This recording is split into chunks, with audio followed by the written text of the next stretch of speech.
En nombre de la Asamblea General. On behalf of the General Assembly, I have the honor to welcome to the United Nations His Excellency Robert Mugabe, President of the Republic of Zimbabwe, and to invite him to address the Assembly.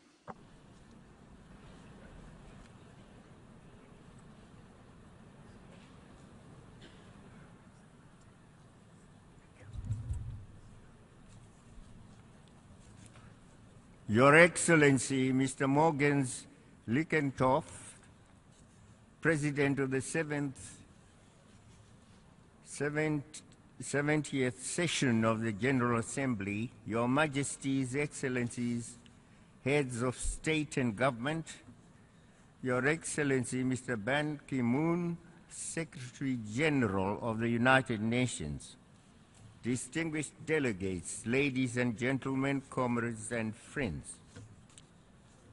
Allow me at the outset to extend to you, Mr. Lickenthoff, my warm congratulations on your election to the high office of President of the 70th session of the General Assembly. You assume this office at an historic moment when the United Nations has just adopted an ambitious agenda for the future of humankind. The task ahead needs all hands on the deck, and you can count on our cooperation and support during your presidency. Mr. President, I wish to commend Mr. Sam Kutesa, a distinguished son of Africa, for the dynamism with which he steered this august body over the past year. We particularly appreciated his leadership in promoting inclusive dialogue and seeking consensus on the many sensitive issues that he presided over during his tenure of office. The theme of this session, I quote, "The United Nations at 70th, the road ahead of peace, security, human rights," unquote, aptly complements the deliberations of the summit meeting on the post-2015 development agenda.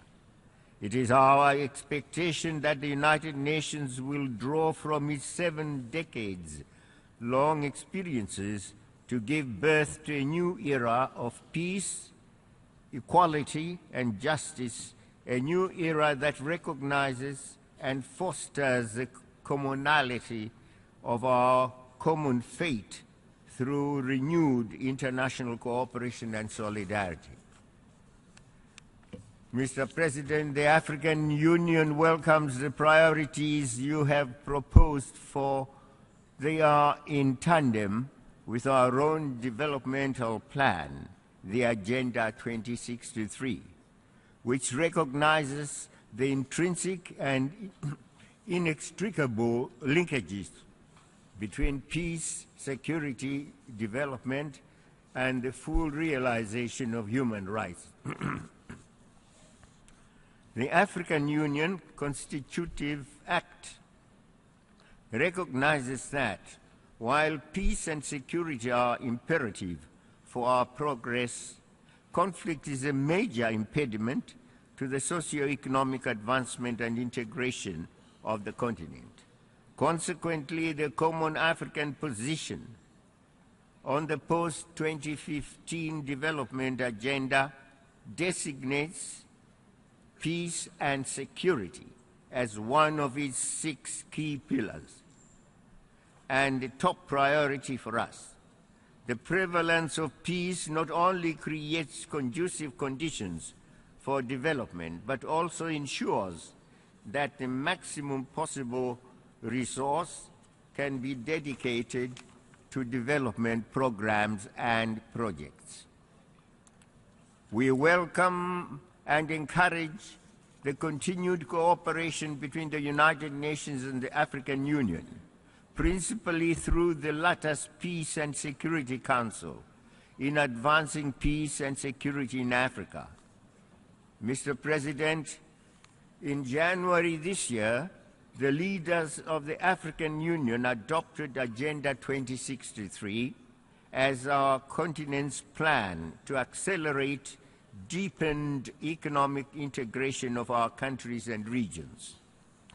Its main objective is to improve the well-being of the continent's citizenry through sustained and balanced economic growth. At the African Union Summit in Pretoria, South Africa in June this year, we agreed on the agenda's first 10-year development plan. During these initial 10 years, the flagship programs will include the creation of a continental free trade area, the African Center for Disease Control, a Pan-Africa University of Science and Technology to develop skills for the value addition and beneficiation of the continent's vast mineral resources, a single aviation market, a high-speed train, and a Pan-African e-network. The successful implementation of Agenda 2063 calls not just for the commitment of African stakeholders, but also for the support and engagement of partners beyond the borders of our continent. Africa is not looking for handouts. Rather, it is looking for partners in massive infrastructural development, in creating and exploiting the value chains from the God-given natural resources, and in improving the quality of life of the continent's citizens. The entire world stands to benefit from an economically empowered African continent than from one emasculated by deprivation and with an over-dependence on others. Mr. President, adaptation to change is the most crucial ingredient for the vibrancy and effectiveness of any organization, including the United Nations. While the world has drastically changed since 1945, the United Nations and indeed the global governance architecture remains mired in a long bygone era. This archaic hierarchy among nations threatens to erode the confidence and support that the United Nations commands among the majority, but disadvantaged of its membership. We are disappointed that we have lost the opportunity of this anniversary to address this burning issue of the reform of the United Nations Security Council in a manner that satisfies the just demands and expectations of the majority among us. I wish to reiterate our strong attachment to Africa's common position on the reform of the Security Council contained in the Ezulwini Consensus and the Sirte Declaration.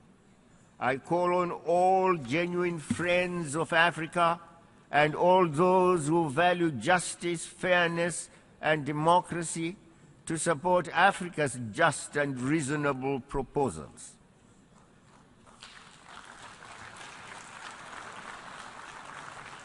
Mr. President, we equally call for the revitalization of the General Assembly, the sole universally representative and democratic organ of the United Nations, so that it can effectively carry out its charter-mandated responsibilities. Accordingly, we fully support the call for inclusivity and transparency in selecting our organization's Secretary General by ensuring that the General Assembly plays a more significant role in that process. After all, the Secretary General is at the service of all the member states, and not only that of an exclusive, privileged few. Mr. President, respecting and upholding human rights is the obligation of all states and is enshrined in the United Nations Charter. Nowhere does the Charter arrogate the right to some to sit in judgment over others in carrying out this universal obligation.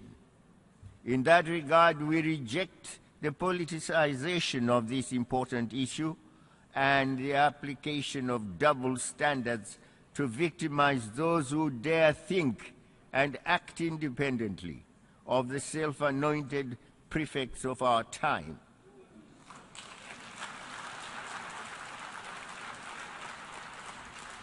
We equally reject attempts to prescribe new rights that are contrary to our values, norms, traditions, and beliefs. We are not gays. Cooperation and respect for each other will advance the cause of human rights worldwide. Confrontation, vilification, and double standards will not. Mr. President, self-determination and independence are intrinsic and fundamental rights that should be enjoyed by all peoples everywhere without distinction. We are deeply concerned by the continued denial of this basic right to the Sahrawi people. We urge the United Nations to expeditiously finalize what must be done to conclude the decolonization of the Western Sahara. In the Middle East, the suffering of the Palestinian people continues unabated. What does Mr. Obama say about that? We reiterate our unwavering support to the just cause of the Palestinian people. Do we agree, Mr. United States? We also reiterate that lasting peace in the Middle East can only be achieved through negotiations to achieve a two-state solution based on the pre-1967 borders. We are concerned by the increased in tensions in that region and urge the United Nations to assume its responsibility and bring an end to this senseless conflict. Mr. President, the promotion of gender equality is critical for the realization of the post-2015 development agenda. The African Union designated 2015, I quote, the year of the advancement of women empowerment and development towards Agenda 2063, unquote, in order to mobilize our individual and collective actions around this key issue. Gender equality and women empowerment are central to the achievement of human development, progress, and the elimination of the scourge of poverty and deprivation. We must continue to build upon the achievements that have been realized since the 1995 Fourth United Nations Conference on Women and the Beijing Declaration and its platform for action. Mr. President, the growing list of phenomena that neither respect nor know any borders makes it imperative that we mobilize all mechanisms of cooperation to effectively overcome them. Terrorism and extremist violence, communicable diseases such as HIV and AIDS, tuberculosis, malaria, bird flu, Ebola, cannot be overcome single-handedly. the United Nations and its specialized agencies is the place and the mechanism for this indispensable and necessary cooperation. For some months now, we have watched heartbreaking and harrowing scenes of desperate refugees seeking to enter Europe in search of safety and shelter from the ravages of conflict in their own homelands. We have also read of the tragedy and loss of life in the Mediterranean. The majority of the affected people are from Syria or from other countries devastated by conflict and instability induced in great part by the destabilization policies of external forces. This tragic situation could have been avoided through the respect of the independence of other countries and non-interference in their internal affairs. In the case of Libya, we are witnessing the results of abusing the authority of the United Nations Security Council and ignoring the opinion of regional organizations, in this instance, the African Union, which are supposed to be the United Nations partners in the maintenance of international peace and security. Mr. President, my country, Zimbabwe, is committed to a fair, just, and effective United Nations in which multilateralism, inclusivity, and transparency replace unilateralism, exclusion, and backroom deals. The Charter of the United Nations is built on the bedrock of the sovereign equality and independence of its members, without distinction as to their geographical size, economic might, or any other endowments or qualifications. We are deeply attached to these principles and call on other members of the United Nations to be similarly disposed. The United Nations was set up, among other purposes, to, and I quote, develop friendly relations amongst millions, unquote. Zimbabwe desires and is committed to nurturing friendly relations with other nations, but it cannot tolerate interference in its domestic affairs.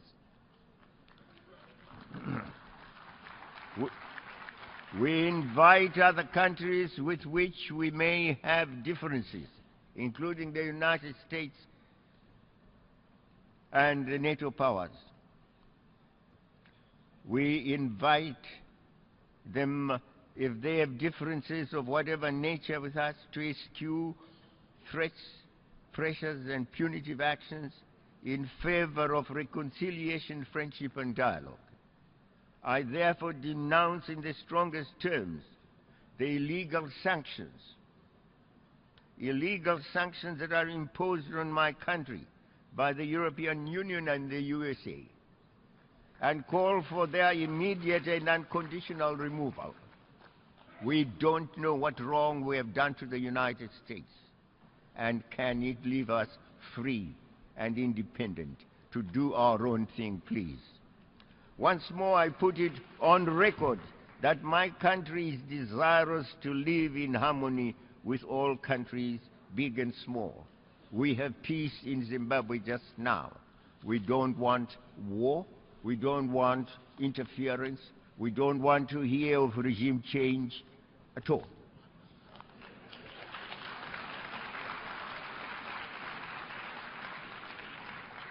The 70th anniversary of our organization has been marked, Mr. President, by the adoption of a far-reaching agenda which has the potential to drastically transform our world in all aspects.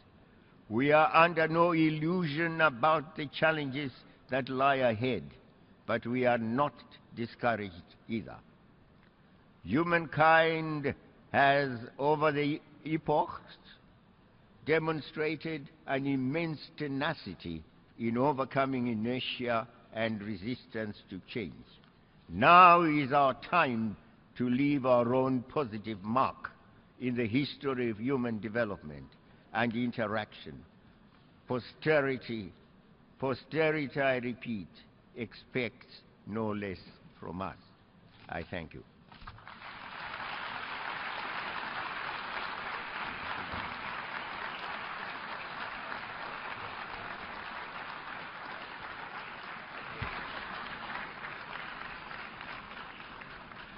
En nombre de la Asamblea. On behalf of the General Assembly, I wish to thank the President of the Republic of Zimbabwe for the statement just made. May I request representatives to remain seated while we greet the President.